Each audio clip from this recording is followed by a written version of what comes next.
Welcome dear student. तो जो last video lecture था उसमें हमने डिस्कस किया था टॉर्क स्पीड कैरेक्टरिस्टिक में वोल्टेज और फ्रीक्वेंसी को कंट्रोल करके हम अपना टॉर्क और स्पीड कैसे कंट्रोल कर सकते हैं। ठीक है, तो अब जो हमने देखा था कि अगर वोल्टेज को हम कंट्रोल कर रहे हैं तो हमारा टॉर्क जो है वो वेरी करता है, और फ्रीक्वेंसी को, इंडिविजुअल फ्रीक्वेंसी को, ठीक है, हम सिर्फ फ्रीक्वेंसी को कंट्रोल कर रहे हैं। तो V/F मेथड में क्या होता है, वोल्टेज और फ्रीक्वेंसी दोनों को वेरी किया जाता है। लेकिन जो लास्ट वीडियो लेक्चर था उसमें हमने देखा कि हमने सिर्फ फ्रीक्वेंसी को कंट्रोल किया। तो जब फ्रीक्वेंसी को कंट्रोल किया और जब वोल्टेज को कंट्रोल नहीं करते हैं, तो जब फ्रीक्वेंसी को वेरी करते हैं और वोल्टेज को कंट्रोल नहीं करते, तो उस कंडीशन पे क्या होता है, सैचुरेशन प्रॉब्लम आ जाती है। ठीक है, phi is equal to V/F होता है। अब आप V को कांस्टेंट रख रहे हो और फ्रीक्वेंसी को आप वेरी करते हो, तो फ्रीक्वेंसी को वेरी करेंगे अपन, तो जो मेरा फाई है वो डिक्रीज़ होगा, या अपन फ्रीक्वेंसी को बढ़ाएंगे, घटाएंगे तो फाई बढ़ेगा। तो इस तरह से ये जो प्रॉब्लम अगर होती है, इस प्रॉब्लम की वजह से जो फ्रीक्वेंसी मेथड होता है हम उसको यूज़ नहीं करते। फ्रीक्वेंसी कंट्रोल के थ्रू जो टॉर्क कंट्रोल होता है उसको हम यूज़ नहीं करते। तो जो मोस्ट इफेक्टिव कंट्रोल आया इंडक्शन मशीन का, वो आया हमारा applied voltage and frequency control, माने V/F कंट्रोल। इस V/F कंट्रोल में हम क्या करेंगे, हम वोल्टेज और फ्रीक्वेंसी दोनों को कंट्रोल करेंगे टॉर्क को कांस्टेंट रखने के लिए, क्योंकि हमें फाई कांस्टेंट रखना है। अब फाई कांस्टेंट रखना है तो यदि आप फॉर एग्जांपल यदि हम फ्रीक्वेंसी को बढ़ा रहे हैं, ठीक है, तो फाई कम हो गया। अब फ्रीक्वेंसी को बढ़ाने से फाई कम हो गया, तो फाई को वापस उसी वैल्यू पर कांस्टेंट रखने के लिए वोल्टेज को बढ़ाना पड़ेगा। तो ये होता है V/F कंट्रोल मैकेनिज्म। ठीक है, जैसा कि आपको इसमें V/F कंट्रोल मैकेनिज्म दिख रहा है, तो E इज इक्वल टू हमारा 4.44 K/F की बेसिक इक्वेशन है EMF जनरेशन की। तो आप यहाँ से फाई को क्योंकि सब कुछ तो कांस्टेंट है, K क्या, एक सेकेंड, इसमें फाई K कांस्टेंट है और T टर्न्स रेशियो भी कांस्टेंट है। ठीक है, फाई को हमने कर लिया, E फाई निकालेंगे तो E/F, और E हमें पता है V के डायरेक्टली प्रोपोर्शनल होता है, तो फाई इज इक्वल टू क्या हो गया, V/F हो गया ना। तो इस तरह से हम V को और F को कंट्रोल करके किसे कंट्रोल कर सकते हैं, स्पीड को। अब देखो एक चीज़ और है इसमें, हमारी जो सिंक्रोनस स्पीड होती है NS is equal to 120F/P। तो इस सिंक्रोनस स्पीड में हमने पहले डिस्कस किया था कि 3 फेज इंडक्शन मोटर की स्पीड को आप फ्रीक्वेंसी और नंबर ऑफ पोल, इन दोनों को वेरी करके आप जो इंडक्शन मोटर है आपकी, उसकी स्पीड को कंट्रोल कर सकते हो। अब जब अगर आप फ्रीक्वेंसी की बात करेंगे जब अपन फ्रीक्वेंसी की बात करते हैं कि फ्रीक्वेंसी को वेरी करके हम अपने स्पीड को कैसे वेरी करेंगे, तो वहाँ पर हमको यही V/F मेथड यूज़ करना है।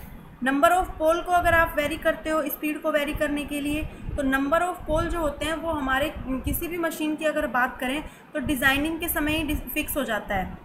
जब हम मोटर को डिज़ाइन कर रहे होते हैं, जब मोटर की कंस्ट्रक्शन कर रहे होते हैं, उसी टाइम नंबर ऑफ़ पोल जो होते हैं वो डिसाइड कर लिए जाते हैं। तो ये मेथड थोड़ा सा कॉम्प्लेक्स होता है। और अगर बात करें 3 फेज इंडक्शन मोटर की, तो उसमें नंबर ऑफ़ पोल जो है वो स्लिप रिंग, जो 2 टाइप होते हैं ना इंडक्शन मोटर के, एक तो स्क्वायरल केज इंडक्शन मोटर और दूसरा होता है स्लिप रिंग इंडक्शन मोटर। तो नंबर ऑफ़ पोल को वेरी करके स्पीड को वेरी करना का जो ये मेथड है, ये स्लिप रिंग इंडक्शन मोटर में काम में आता है। ठीक है, तो इस तरह से यहाँ से भी अपन क्या कर सकते हैं, यहाँ से भी हम क्या कर सकते हैं, यहाँ से भी हम स्पीड को कंट्रोल कर सकते हैं। ठीक है, चलिए अब नेक्स्ट चलते हैं। और ये EMF वाला फंडा बता ही दिया कि E is equal to 4.44 K/F होता है। इन सब में सब कुछ कांस्टेंट है, हमें सिर्फ फाई और E और F के बीच रिलेशन देखना है। K यहाँ पे वाइंडिंग कांस्टेंट है, वाइंडिंग कांस्टेंट डिस्ट्रीब्यूटेड और कंसंट्रेटेड वाइंडिंग यूज़ करते हैं ना, तो उसके लिए पिच फैक्टर और डिस्ट्रीब्यूशन फैक्टर निकालते हैं, तो ये कांस्टेंट होता है। चलिए अब जो नेक्स्ट है वो क्या है कि हमने ठीक है, हमने V/F मेथड यूज़ किया। V/F मेथड को यूज़ करके हम अपना टॉर्क जो है उसको कंट्रोल कर रहे हैं, या स्पीड को हम कंट्रोल कर रहे हैं। तो ये जो V/F कंट्रोल मेथड होता है, ये मोस्ट पॉपुलर मेथड होता है स्केलर कंट्रोलर की बात करें, क्योंकि ये क्या करता है, फ्रीक्वेंसी को भी रिड्यूस कर देता है, और वो मतलब अल्टीमेटली ये फाई को कांस्टेंट रखता है। फाई को कांस्टेंट रखता है तो हमारे सिस्टम में सैचुरेशन की कोई प्रॉब्लम आती नहीं है। ठीक है, अब ये जो आपका मेथड है V/F कंट्रोल मेथड, ये टॉर्क स्पीड कैरेक्टरिस्टिक को तो कंट्रोल करता ही है, इसके अलावा भी इसके कुछ बेसिक एडवांटेजेस होते हैं। क्या क्या? फर्स्ट होता है कि हम कहते हैं कि जो हमारी 3 फेज़ इंडक्शन मोटर होती है उसकी जो स्टार्टिंग करंट होती है ना वो बहुत ज़्यादा होती है, तो हमें उसे कम करना होता है। लेकिन अगर अपन ये V/F कंट्रोल मेथड यूज़ करेंगे तो इस V/F कंट्रोल मेथड में जो स्टार्टिंग करंट है वो लो होती है।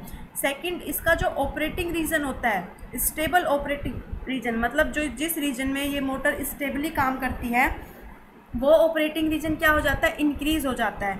ठीक है, मतलब आप जो अपनी मोटर है उसको बेस स्पीड पे रन करने की बजाय आपकी जो मोटर है वो टिपिकली अपनी सिंक्रोनस स्पीड से 5% अप स्पीड से मतलब 5% अप स्पीड पर भी मोटर जो है वो आपकी रन करती है और टॉर्क कांस्टेंट रहता है। ठीक है, टॉर्क कांस्टेंट रहता है और मोटर जो है वो स्टेबल ऑपरेटिंग रीजन का जो रेंज है वो इंक्रीज़ कर लेती है अपना। सेकंड, अब चूंकि हम कह रहे हैं कि इसमें जो टॉर्क जो होता है वो कांस्टेंट टॉर्क होता है पूरे ऑपरेटिंग रेंज में, तो आपकी जो स्पीड की जो रेंज है वो वाइडर हो गई ना भाई। अगर एक स्टेबल ऑपरेटिंग रीजन बढ़ गया और उस कंप्लीट स्टेबल ऑपरेटिंग रीजन में आपका जो टॉर्क है वो कांस्टेंट है, तो इस कंडीशन पे आपकी जो मोटर है वो वाइडर हो गई।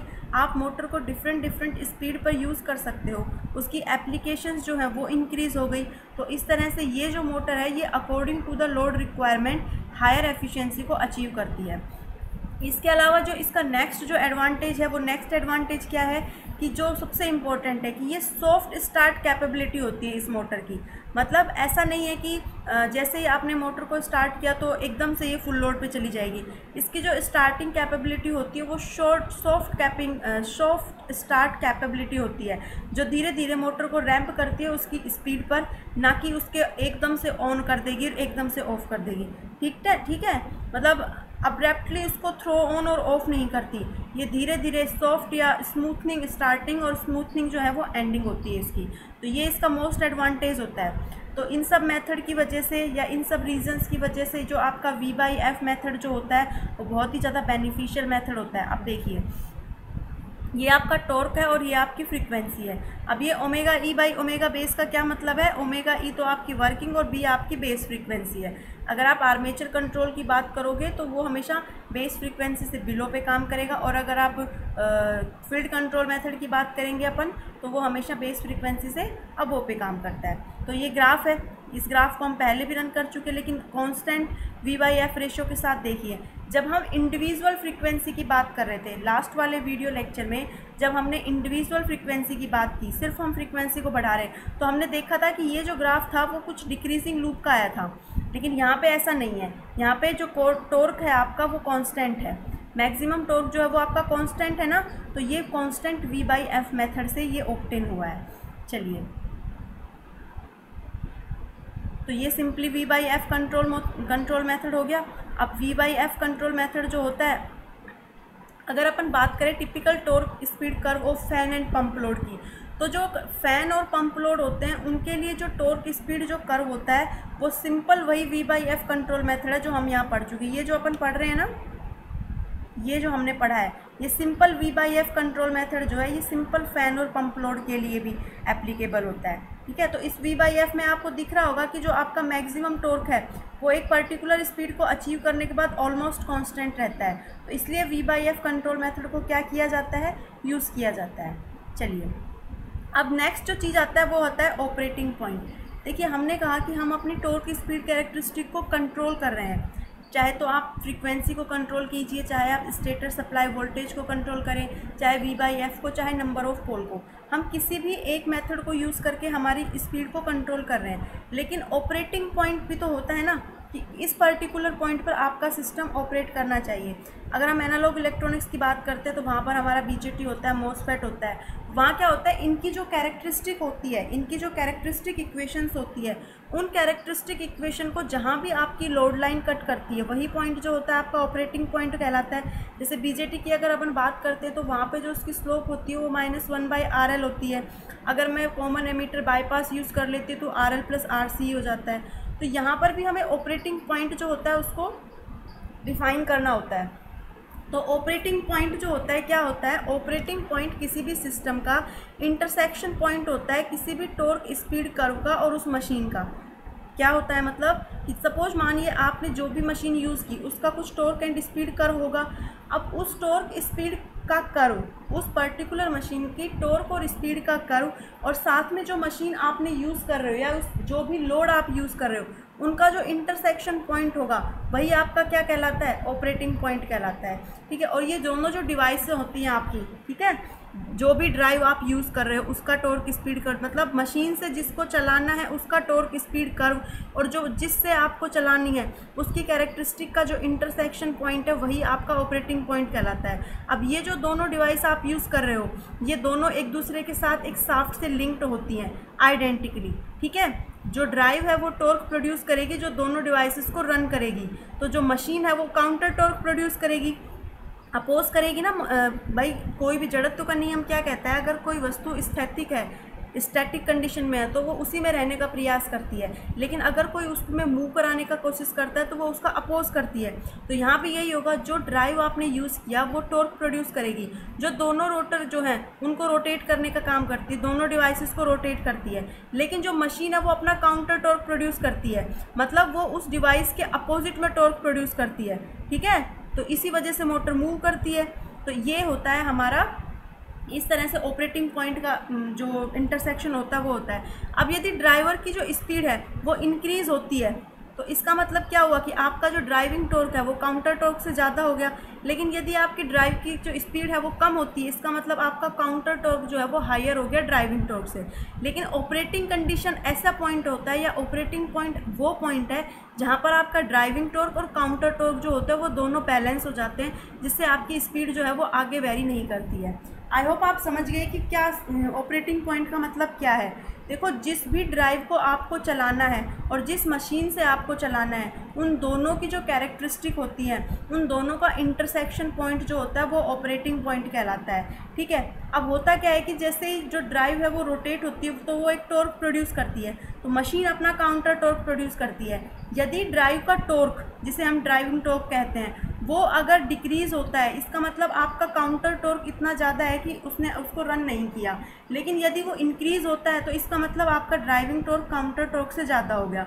और जिस पॉइंट की हम बात कर रहे हैं, जिसका हम डिस्कशन कर रहे हैं, दैट इज़ ऑपरेटिंग पॉइंट, उस पर ये दोनों टॉर्क एक दूसरे को बैलेंस करते हैं, जिससे उस पॉइंट में आगे कोई वेरिएशंस नहीं आता। तो ये होता है ऑपरेटिंग पॉइंट। और V/F मेथड के साथ हम कह रहे हैं कि ये जो ऑपरेटिंग रीजन है ये हाईएस्ट होता है, मतलब इसमें जो टॉर्क है वो ऑलमोस्ट कांस्टेंट रहता है और ये रीजन हाई होता है। तो ये एक ग्राफ आपको दिख रहा होगा, ये टॉर्क है और ये स्पीड है। ये आपकी ड्राइविंग मशीन है, उसका रोटर टॉर्क है। ठीक है, और ये आपकी वर्किंग मशीन है। सपोज मान लिया आपका पंप लोड है, उसका ऑपरेटिंग, उसकी कैरेक्टरिस्टिक ये है, तो ये जो पॉइंट है ये आपका क्या कहलाएगा, ऑपरेटिंग पॉइंट कहलाएगा। ठीक है, आई होप आप सबको समझ में आ गया होगा। तो इस तरह से हमने ये जो हमारा V/F मेथड है उसको स्टडी किया।